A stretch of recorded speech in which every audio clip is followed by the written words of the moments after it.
ননদ ননদ সংসারে এসে একমাত্র বড় বউ হিসাবে এসে প্রথম এই বাড়িতে আরো 10 বছর আগে পাও রেখেছিলাম। এই 10 বছরে আমার শাশুড়ি সবসময় রান্নার পরে নিজে খাদামদারি করতে, কাকে কি দিবে, মেয়ে জামাইকে কি, বউকে খেতে বসলে কি দিবে, এটা সবসময় উনি করতো। আর এই 5 ননদের সংসারে এসে আজ পর্যন্ত মুরগির রান্না কিরকম সেটাও জানি না। আসলে কি আমি সবসময় সবার জন্য রান্না করতাম, সবার জন্য আয়োজন করে সামনে এনে দিতাম, কিন্তু পরিবেশনটা আমার শাশুড়ি করতো। আমার শাশুড়ি কখনো আগে আগে খাইতো না, সবসময় আমার শাশুড়ি লাস্টে খেত। আমার শাশুড়ি কখনো আমাকে কখনো বলেনি 10 বছরে তুমি আমার মেয়েদের সাথে বসে খেয়ে ফেলো। রান্না করতে দেরি হলে অনেক কঠোর কথা বলতো, আমাকে অনেক অপমান করতো, আমাকে উঠতে বসতে। আসলে আমি আসার পরে আমার ননসের বিয়ে হয়েছে। আমার হাজবেন্ডে একটু তাড়াতাড়ি বিয়ে করে ফেলছে, কারণ সংসারের হাল ধরার জন্য আমার শাশুড়ি নাকি সামলাতে পারে না। আমার বড় ননদ দেখতে একটু অসুন্দর ছিল, তাই ওনার একটু বয়স হয়ে বিয়ে হয়েছে, কিন্তু আমার ননদিনীরা অনেক বেশি সুন্দর। আমি এসে 5 ননদ ননসকে বিয়ে দিয়েছি। আমার 2টা দেবর আছে,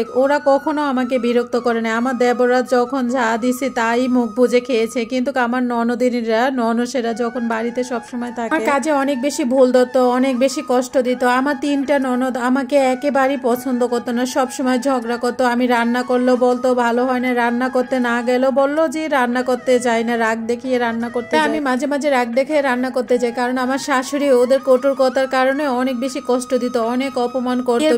পর আমার একটা মেয়ে বাবু হয়, ওকে আমি ঠিক মতো লালন পালনও করতে পারি না ওদের জন্য, কারণ ওদেরকে ঠিক মতো গরম গরম রান্না বান্না দিতে হয়। আমার শ্বশুরবাড়িতে একটা নিয়ম কারণ আছে, 7টার ভিতরে নাস্তা এনে দিতে হবে, এবং 10টার ভিতরে সকালে ভাত খাবে, এবং 2টার ভিতরে আবার ভাত খাবে, আবার রাত 8টা 9টার ভিতরে আবার ভাত খাবে। এবার বোঝেন সারাদিন আমি রান্না করে কাটি। আমার শাশুড়ি কখনো আমার জন্য 3টা রুটি রাখতো না। এরকম হতো, আমি যেহেতু বাচ্চার মা, আমার মাঝে মাঝে অনেক খেতে ইচ্ছে করতো, কিন্তু আমার শাশুড়ি আমাকে খাবারের দিক দিয়ে অনেক বেশি কষ্ট দিত, কিন্তু আমার জন্য রাখতোই না খাবার। অনেক বেশি খিদা লাগতো, কিন্তু কখনো আমার জন্য রুটি বেশি রাখতো না। সেই ফজরে আজান দিলে আমি কাজে লেগে যেতাম। শাশুড়ি বদনাম করতেছে তা না, কিন্তু আমার শাশুড়ি যে বেশি খেয়েছে তাও না। উনি সবসময় মেয়েদের পিছনে, 5 মেয়ের পিছনে, ছেলেদের পিছনে সবসময় পড়ে থাকতো। আমার হাজবেন্ডের উপরে আমার অনেক অভিমান আছে, সে আজ পর্যন্ত খবর নেয় না আমি কি পেট ভরে ভাত খেয়েছি কিনা কখনো। আমার শাশুড়ি সবসময় একটাই নিয়ম, বাড়ির বউরা সবাই লাস্টে খাবে। আমার ননস যখন খেয়ে চলে যেত তখন আমি খেতে বসতাম। ভালো এক পিস মাছ কখনো খেতে পারিনি,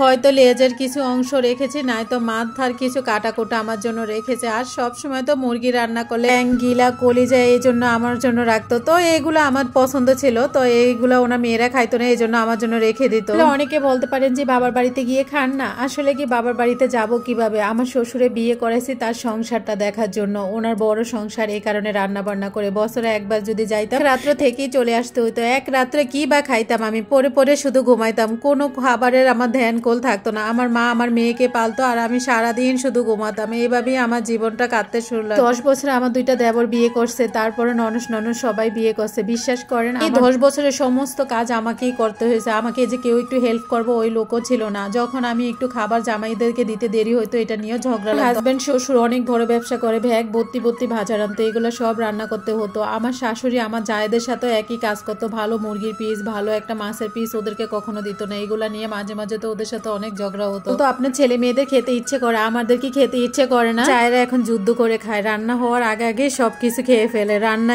হওয়ার সাথে সাথে গোসল করে এসে খেতে বসে পড়ে। 10 বছর পরে আমার হাজবেন্ডকে অনেক বুঝিয়ে সুঝিয়ে আমিও আলাদা হয়ে গেলাম। আমার জালেরা ওদের সাথে যুদ্ধ করে খায়, আমি তো পারি না।